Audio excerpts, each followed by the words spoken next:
नमस्कार मित्रांनो, आपण पाहतात अमरावती सिटी न्यूज. महानगरपालिका हे आता खूप सध्या चर्चेत आहे आणि त्याच्यात सौम्या शर्मा चांडक हे आयुक्त मॅडम खूप चर्चेत आता सुरू आहे. पण फक्त फोटो सेशनमध्ये चर्चेत आहे का?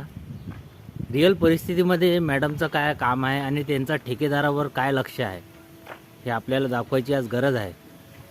कारण की आपण पाहू शकता की महानगरपालिकेतर्फे पावसाळ्यामध्ये जे झाडं तोडली जातात, तोडल्यानंतर ते असे कचऱ्याच्या ढिगामध्ये झालेले आहे आणि याने झाडे कापणं ते नंतर कोण उचलणार आहे?